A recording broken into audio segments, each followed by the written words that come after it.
Se você acha que falar sobre acústica de sala de gravação é um negócio complicado, cheio de detalhes, cheio de minúcias, cheio de coisas difíceis de entender, cara, eu tenho que dizer que você está absolutamente certo. Acústica de sala de gravação é um assunto para profissionais. Chegar a uma sala e levar essa sala a um estado da perfeição, onde a acústica daquela sala vai ser a melhor possível para aquela sala, é assunto para profissionais. Não é um assunto simples, não é um assunto que uma dica matadora do YouTube vai te ajudar, não é um assunto que um post de Facebook vai te ajudar, uma dica num curso de áudio vai te ajudar. Não é assim que funciona. Para que realmente chegue-se num resultado acústico incrível para uma sala, você vai precisar da ajuda de um profissional bem qualificado nessa área, porque além de conhecimento exige uma sensibilidade. Então, não é qualquer pessoa que sabe o fenômeno, entende o fenômeno, é capaz de resolver o problema. É um assunto, o buraco é um pouquinho mais embaixo.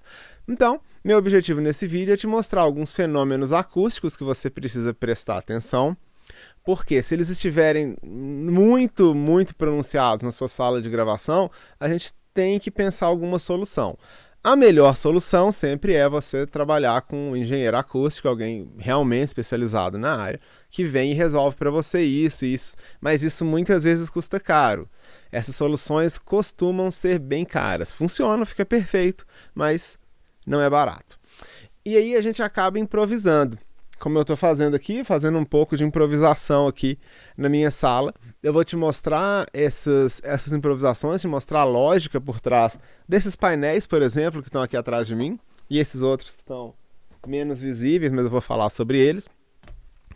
E coisas que você pode pensar, que você pode implementar, às vezes, no seu estúdio, na sua sala de gravação. Mas você tem que ter em mente que essas soluções, que não são soluções profissionais, não são soluções definitivas, elas vão atenuar o problema, mas elas não vão eliminar o problema e talvez elas nem mesmo consigam atenuar bastante se a sala não tiver realmente algum preparo acústico e tal, que é um assunto mais complicado, a gente não vai entrar nesse mérito aqui, tá bom?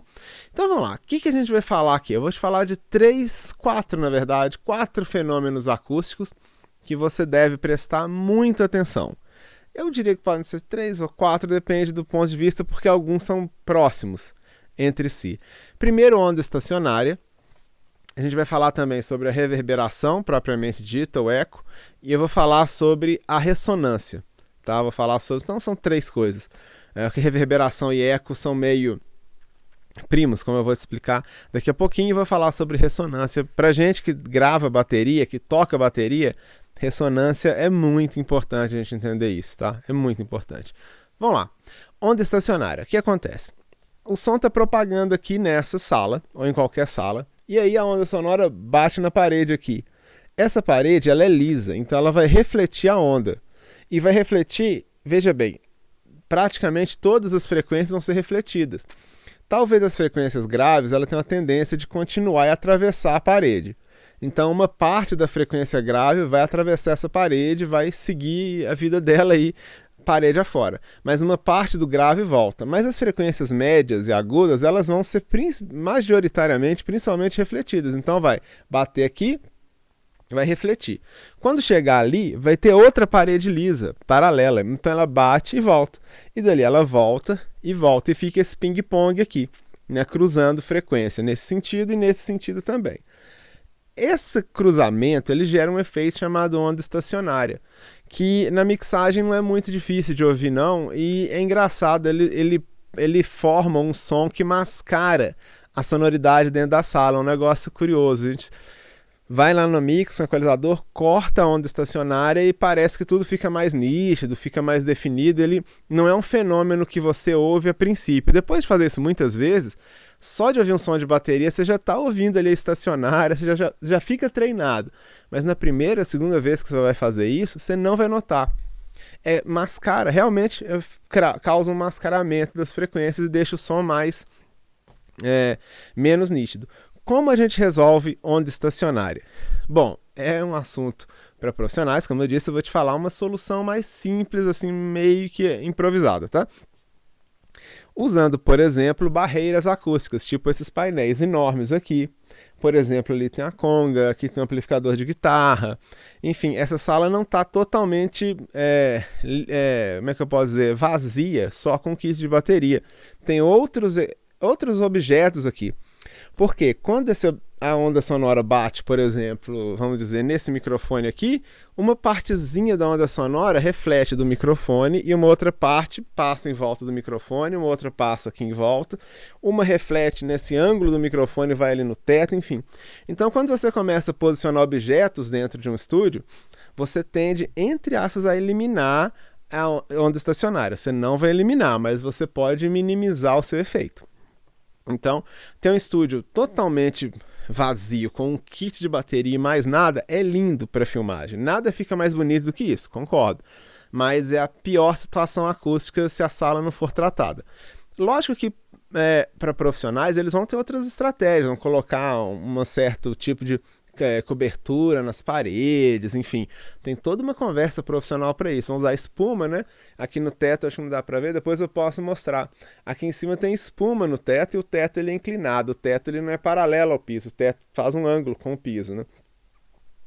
Ou seja, nesse sentido vertical aqui, eu estou minimizando o efeito de onda estacionária, por exemplo, por causa disso, porque há um ângulo, então a onda bate e ela vai ser refletida num ângulo, e ela vai bater no chão num ângulo, vai ser refletida num outro ângulo, e vai bater num ângulo, e ela não vai ficar cruzando uma encontrando a outra aqui da parede paralela. Então, esse é o primeiro fenômeno que é gerado. O segundo fenômeno, ele é parecido com esse, é um fenômeno de reverberação. Reverberação e eco são coisas próximas, por isso que eu disse que são 4 coisas que meio que são 3, na verdade. Por quê? O eco é uma forma muito exagerada de reverberação, ou a reverberação é um tipo de eco muito mais curto. Um eco você fala e sua voz responde, repete, você fala oi, oi, oi, oi, oi. Isso é um eco, né? Vai decaindo, tal, parece um delay. A reverberação é como se você te falasse oi e antes de você terminar de falar oi, a sua voz já está voltando, ou seja, você tem o mesmo princípio de um eco, só que o tempo é muito mais curto, a repetição acontece muito mais rápido. Então, você vai ouvir um efeito de reverberação e não um efeito de eco, tá? Essa é a ideia. E aí o que acontece? Eu vou mostrar com esse mic aqui mesmo, por isso que eu estou falando nesse mic aqui, eu vou gravar um pouco esse efeito aqui.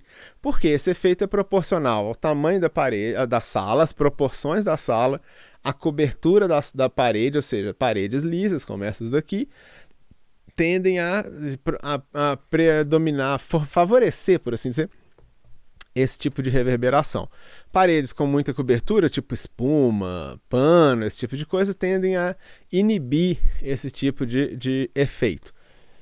Paredes com lã de rocha, como essa daqui, atrás dessa placa de Alcatex, que é toda furada, atrás dessa placa tem uma camada espessa de lã de rocha, então meio que absorve um médio grave mesmo passa, mas um médio grave, uma coisa mais lenta, ondas mais lentas, assim, realmente isso aqui absorve um pouco. Então, eu quebro estacionária com isso e quebro um pouco da reverberação. Por isso que existe aquela teoria, parede viva, parede morta, que você vai encontrar em alguns tutoriais de áudio, de acústica, onde você tem uma parede que não tem tratamento, tipo pedra, alguma coisa para refletir muitas frequências, para você ter uma boa resposta de frequências altas, que vão ser refletidas. E na frente você tem uma parede totalmente bloqueada, uma parede cheia de cobertura, de lã, de coberta, enfim, de um monte de coisa para absorver frequência, ou seja, para você ter um brilho, porque quando você fecha uma sala cheia de espuma e pano, ela fica uma sala abafada, o som fica feio, para a bateria não fica bom, fica muito abafado, não é legal. Então você precisa deixar as paredes um pouco descobertas, sem cobri-las totalmente, com pano, ou espuma ou qualquer coisa, para que não fique abafado. Mas se você abrir demais a parede, vai começar a dar muita reverberação e começa a gerar muita onda estacionária e, enfim, isso começa a complicar. Então a solução é uma parede lisa, uma parede abafada. É o caso aqui. Aqui atrás tem uma parede de pedra, basicamente um tipo de pedra, assim, é lisa, né, mas lembra pedra. E aqui eu tenho lã de rocha. Então eu tenho essas duas situações aqui. Uma outra situação para minimizar esses dois efeitos que eu estou falando até agora é você usar uma parede que tem uma certa irregularidade ou um perfil irregular. No caso, funciona como um difusor. Por isso que em alguns estúdios você encontra uma parede de pedra. Não é o caso. Aqui eu tenho uma parede que imita pedra, mas não é pedra de fato. Mas em alguns lugares você tem pedra. Por quê? Cada pedra tem uma geometria diferente. Você não encontra, não são pedras bonitinhas, quadradinhas. São pedras que umas maiores, menores, enfim, elas têm umas são mais altas, outras são mais baixas. E isso atua como um difusor.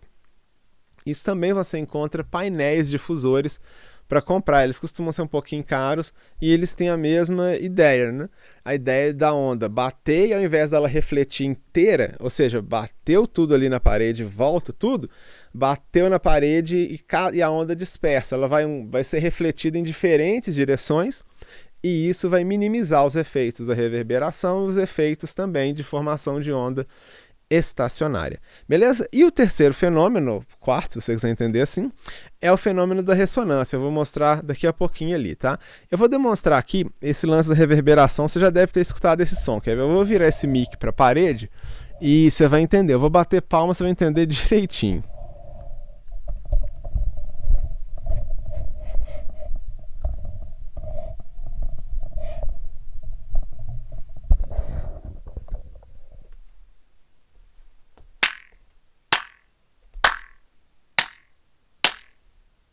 Você tá ouvindo esse... Você tá ouvindo esse barulho, esse efeito, ó? Bater palma aqui pertinho, ó. Bater palma aqui pertinho, ó. Bater palma aqui no meio, ó. Agora eu vou bater palma bem forte aqui, bater palma bem forte aqui no meio do caminho e bater palma bem forte ali perto da parede, tá? Repara a diferença do efeito.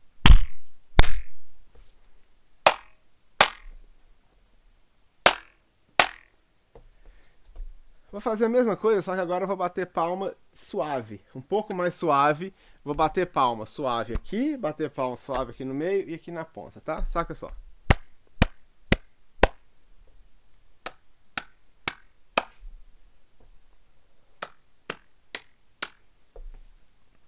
Vou baixar aqui. Interessante fenômeno, né? É um fenômeno muito, muito curioso. Ele é bem bacana. Esse é o fenômeno da reverberação, propriamente dito. Isso é reverberação. E aí o que acontece? A gente chega numa explicação desses painéis aqui. O que esses painéis fazem, afinal de contas? Para que eles existem? A gente já disse, para quebrar a onda estacionária, né? Para a onda estacionária ser um pouco absorvida, enfim. E quando a gente fala onda, a gente fala de um impulso que tem todas as frequências, tá? Então não é uma onda no sentido lá da aula de física ou de geometria, que a pessoa te fala, você tem uma onda com 215 Hz, não é uma onda. É um sinal acústico, por isso que é complexo, que ele possui grave, médio, agudo, médio, grave, subgrave, extremo agudo, ultrassom, tem tudo, tem todas as frequências. E aí uma parte dessas frequências é absorvida por esse painel aqui. E uma parte passa, né? No caso, como esse painel ele tem uma certa espessura, tem um formato, tem dentro dele um certo material, no caso lã de rocha, é coberto com esse paninho aqui, é um pano que se você soprar, se pegar e pegar tipo um pano, né, e, como se fosse o pano da blusa, ele passa ar, ele não reflete. Então quer dizer, se ele passa o ar, ele passa o som. O som passa por esse painel, uma parte é absorvida, uma parte chega lá na frente e volta, mas aí ele tem uma placa rígida aqui atrás. Deixa eu ver se esse aqui é a mesma ideia, ó. Na parte de trás ele tem uma placa reflexiva, dura. Então, o que acontece? O som passa e quando voltar ele não vai ficar preso ali, ele não passa e não volta aqui. Funciona perfeitamente? Bom, funciona, dá certo, dá um resultado. Poderia usar na parede e tal? Sim, poderia. Ia ajudar a diminuir essa reverberação aqui. Mas eu ia ter que ficar com um tempo de reverberação fixo definido por essas painéis na parede. Quando eu uso o painel aqui no chão e eu posiciono do jeito que eu acho mais bacana, é legal que eu consigo controlar um pouco essa reverberação, ou seja, eu posso chegar numa situação de ter mais reverberação. Para isso eu vou usar menos painéis, deixar eles mais afastados da bateria, deixar, enfim, eles numa certa posição, ou menos reverberação, aproximando a bateria, colocando outras coberturas aqui. Então, agindo assim, eu acabo tendo um pouco mais de opções aqui. Essa é a ideia. E aí, esse painel, a ideia é que o som aqui, que bate aqui, ele vai estar sendo absorvido de alguma forma, ou vai ser quebrado, vai dispersar a onda, enfim. Ele vai minimizar esse efeito da reverberação. Eu vou abaixar aqui e vou fazer a mesma coisa aqui no nível desse painel, tá? Vou bater palma e a gente vai ouvir o efeito. Depois eu vou subir e comparar com o efeito aqui em cima e aqui embaixo, tá? Para você ver a diferença. Vamos lá.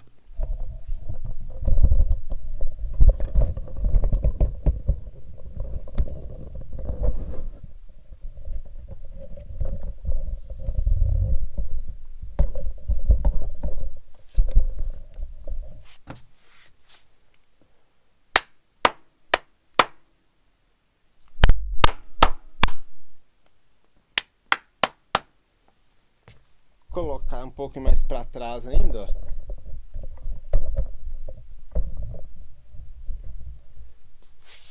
Ó.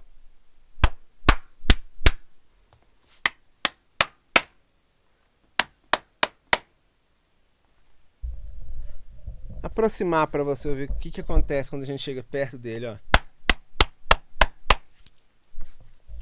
E vamos fazer a dinâmica baixinha também, quer ver?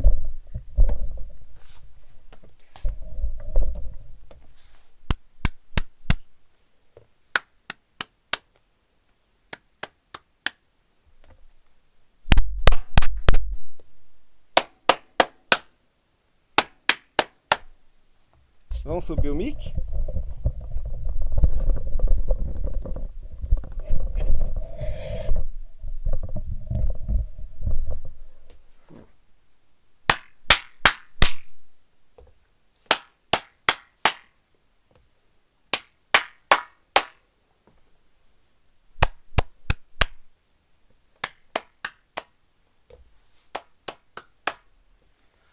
Agora, essa parede aqui, como a gente disse, é uma parede que tem abafamento, né, por assim dizer. Vamos virar o mic, agora ele está apontando para essa parede aqui, tá? Que não tem nenhum tratamento. Olha só a diferença.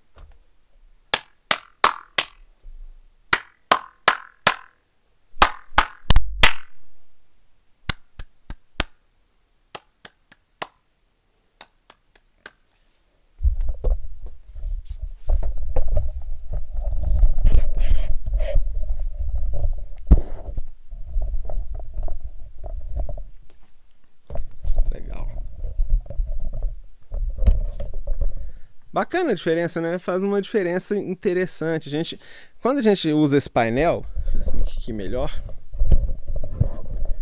Quando a gente usa esses painéis, a gente ainda está captando onda estacionária, essas coisas todas, porque numa sala tão pequena como essa, o que refletir ali vai chegar aqui e tal, mas minimiza, ele atenua um pouco essa questão. Então, como eu disse, ele não resolve, mas reduz bastante, atenua. E isso é muito interessante, porque se você reparar bem, esse painel tá aqui, ele tem 1,20 m de altura, né? E o microfone aqui, ó, se eu pegar uma linha aqui, ó, vai chegar aqui mais alto que o meu prato. Então, os microfones que eu uso para bateria, eles estão abaixo dessa linha aqui. Ou seja, como isso aqui está abafando, entre aspas, essa região aqui, dessa altura, então isso vai ter um efeito ali na captação, por exemplo, de tom-tom e de caixa desses microfones. Microfone para o prato, como o microfone está apontado para o prato, né, geralmente eu uso cardioide para fazer captação em prato, então quer dizer que ele vai meio que ignorar o que tiver atrás dele e vai captar mais o prato, mas é natural que esses mics que estão acima dessa linha aqui, dessa linha de visão aqui, que esses mics captem um pouco mais de reverberação do que os microfones que estão abaixo dessa linha, como por exemplo aqui no bumbo e outros microfones aqui. Então esse é o fenômeno.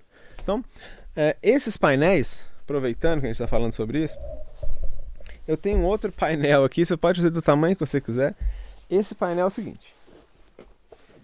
Pena, ele não dá pra eu abrir porque tá todo grampeado, mas são placas de lã de vidro, no caso, esse aqui é lã de vidro, esse aqui é lã de rocha. Numa moldura de madeira, né? Atrás dele é uma madeira mesmo, ó, madeirinha barata, é o Catex, aquela madeira mais barata que você encontrar. Que dê pra fazer um painel, claro. E eu preguei com cola mesmo, cola de madeira, preguei a lã de vidro aqui e passei esse pano por cima, é só isso. E aí a gente pode colocar em vários lugares, por exemplo, a gente poderia pegar um painel e colocar, por exemplo, aqui bem perto da bateria, ou colocar um suporte aqui, alguma coisa assim, para evitar que refletisse aqui, enfim. Poderia colocar ali atrás do banco. As opções são muitas, a gente não tem uma opção fixa, uma opção única, a gente tem várias soluções. Além disso, eu posso trazer, por exemplo, a minha banda aqui no estúdio e gravar todo mundo ao vivo. Ou qualquer banda, ou a maioria das bandas que couberem nesse estúdio aqui. Dá para gravar ao vivo, dá para pôr a bateria, dá para colocar o baixo, percussão, guitarra, teclado, todo mundo aqui, por causa desses painéis, né? Então, usando esses painéis, a gente consegue uma captação ao vivo, dentro do estúdio, com um mínimo de vazamento entre os microfones. Isso é muito legal, isso é muito, muito legal. Então são várias possibilidades, assim, a gente vai longe nisso, né? E o último fenômeno que eu quero mostrar para vocês aqui nessa aula prática de acústica, nessa aula simplificada de acústica, já que a acústica é um assunto complicadinho para burro, ressonância. Ressonância acontece porque as superfícies, elas vibram simpaticamente. O que eu quero dizer com isso? Dependendo da superfície, dependendo da espessura dessa superfície, enfim, de uma série de características físicas, quando uma certa onda sonora, ou uma onda de pressão do ar, que a onda sonora também é onda de pressão do ar, quando uma certa onda sonora chega nessa superfície, essa superfície tende a vibrar seguindo essa onda. Né? Existe uma frequência de ressonância, que é chamada, que é a frequência que vai fazer com que essa superfície comece a vibrar simpaticamente. Isso quer dizer, você toca o microfone toca o tom-tom, por exemplo, a pele da caixa ela vibra com o som do tom-tom, e isso faz com que a esteira da caixa fique vibrando quando você está batendo no tom. É um fenômeno que nós bateristas conhecemos demais. Você toca o tom-tom e o som da esteira da caixa é sentido, né? Exatamente por essa questão de vibração, da vibração sonora que está fazendo outra superfície vibrar. E aí, por que isso é complicado? Olha só, eu só tenho uma bateria aqui dentro do estúdio, ok. Imagina que eu tivesse duas. Na verdade eu tenho outro kit, mas ele não está aqui dentro. Imagina que eu estou gravando minha bateria aqui, numa boa, e tem aqui ali do lado, ali, ó, alguns tambores montados. O que vai acontecer quando eu tocar essa bateria? As peles daquela outra bateria vão começar a vibrar e elas vão produzir um som. E a gente tem que prestar muita atenção nisso. Então é muito comum em estúdios que tem tambores, enfim, outros instrumentos dentro do estúdio, você vê o pessoal coloca um pano em cima, simplesmente um pano. Você põe um pano em cima da pele, alguma coisa, para amortecer essa vibração, ou seja, no que essa vibração, que é bem delicada, ela for vibrar a pele, e a pele vai tender a emitir uma nota por conta dessa vibração, ela vai ser absorvida pela toalha ou pelo pano. Então você vê em gravação de bateria, às vezes a bateria montada e do outro lado um outro kit de bateria cheio de pano em cima, exatamente para que não haja esse fenômeno, porque ela vai ficar emitindo uma notinha, né, uma notinha meio assim, e essa nota pode ser captada pelos microfones e sujar a sua captação. A mesma coisa acontece com os microfones que a gente usa para captar tons, por exemplo, enquanto a gente está tocando levada. Por quê? Quando a gente está tocando uma levada, tum, tá, tum, tum, tá, tum, tum, não tem tom-tom. Eu não fiz turururu, fez tá, tu, tu, bumbo e caixa. Tá, tum, tum, só isso. Cada vez que você fala tum, tá, o bumbo toca, o bumbo vibra, o casco do bumbo vibra, e o tom-tom que está aqui encostado no bumbo praticamente, ele vai vibrar também. A caixa é tocada, o som da caixa se propaga, o transiente da caixa é fortíssimo, a caixa vibra, enfim, e essa vibração atinge o tom-tom, a pele de resposta do tom-tom, muitas vezes, ou às vezes até a pele batedeira, e o tom-tom fica assim, fica dando esse som, né? Além de ele responder aos transientes também, então vai ficar ele tende a emitir essa nota ao mesmo tempo em que está sendo tocado o bumbo. E a caixa, por exemplo. E isso é uma questão complicada. A gente tem que levar isso em consideração quando a gente está afinando um kit de bateria. Por isso que em determinado momento, lá nos anos 70, por aí, né, nos anos 80, o pessoal não tinha muitos recursos para minimizar esse efeito, a não ser usar gate, mas usar gate muitas vezes não é tão legal, enfim. Então o que eles faziam? Afinava a bateria toda grave. Tirava a pele de resposta, né, para projetar o som, ter mais projeção e não correr esse risco. Então, era uma época onde não existiam as opções de edição que eu vou te mostrar nesse workshop, por exemplo. De você ir na própria, enfim, no próprio grid lá, na timeline da gravação, e você corta o som, você tira o som que não está te interessando. Que hoje em dia a gente faz assim, funciona bem, né? E uma outra coisa sobre ressonância também, que é muito, muito importante a gente dizer, é que ressonância não é a mesma coisa de vazamento de som. Por quê? O microfone que está captando tom-tom ou surdo, ele vai captar um resto de bumbo e caixa enquanto está sendo tocado. Ele vai captar.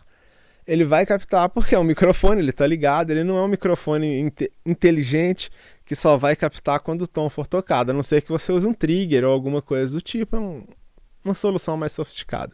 Enfim, mas mesmo que ele capte pouco caixa e bumbo, como o tambor vai ficar vibrando o tempo inteiro, ele vai captar essa vibração. Vai ficar esse vu, vai ficar isso atrás do som ali, e a gente precisa prestar muita atenção. Às vezes isso é um problema? Sim. Às vezes isso é um problema? Não. Vai de caso a caso. Se você começar a ouvir num microfone de tom-tom, alguma coisa assim, essa sonoridade, é bom rever a afinação. Às vezes abaixar a afinação da bateria, alguma coisa assim. Diminuir a afinação, afrouxar um pouco a pele de resposta, a pele batedeira, num caso extremo, cobrir com um pano o tambor, ou então tirar a pele de resposta. Existem soluções. E eu estou te falando tudo isso porque existem situações onde é extremamente desejável esse efeito. Por mais estranho que pareça.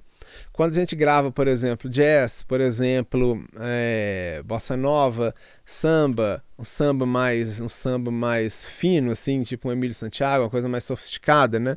Não um pagodão, um negócio que é mais perto da música pop, eu falo. Um samba mais perto do jazz, enfim, uma coisa mais sofisticada. Ops, eu que destruindo as coisas. Quando a gente grava uma coisa mais sofisticada desse tipo, essa sonoridade às vezes é massa, às vezes esse médio grave que é gerado por essas ondas assim, e por essa onda estacionária, por tudo isso, dependendo da situação, ela fica bem. Assim como no baixo acústico tem frequências ali que num outro instrumento você ia falar, meu Deus, tira isso daqui, isso tá horrível. Mas naquele instrumento, aquele tipo de harmônico ali fica bacana, para aquela situação fica bacana. Então, a gente nunca tá no 880 aqui, tá? A gente tem casos e casos.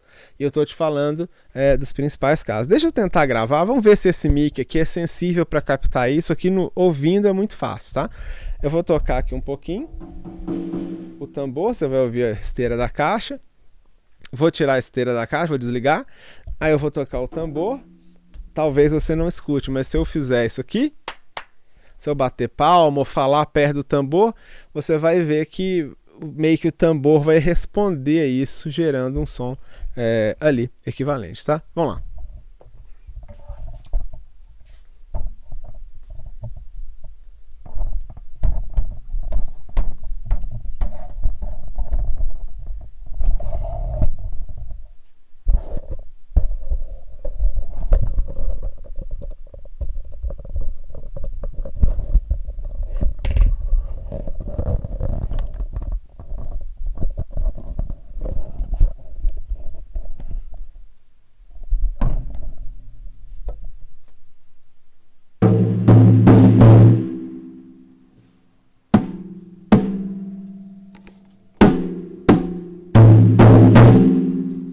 Na esteira da caixa, repara, deixa eu aproximar aqui.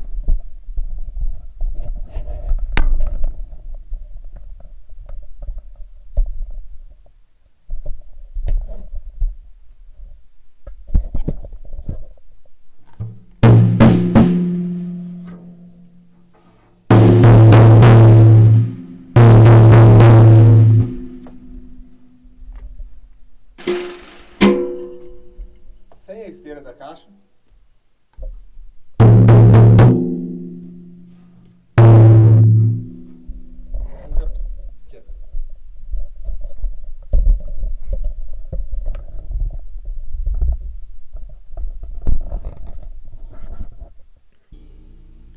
Captar isso aqui. Ou.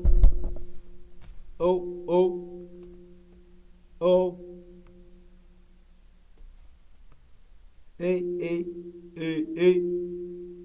Ou.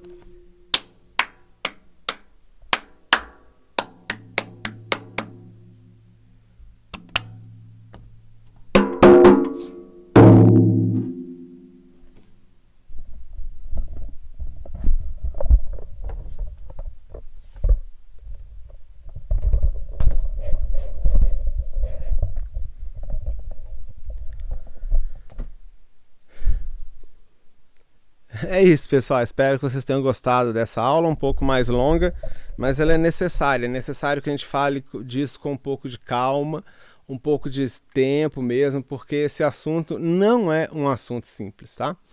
Bom, a gente se vê. Um forte abraço e até breve.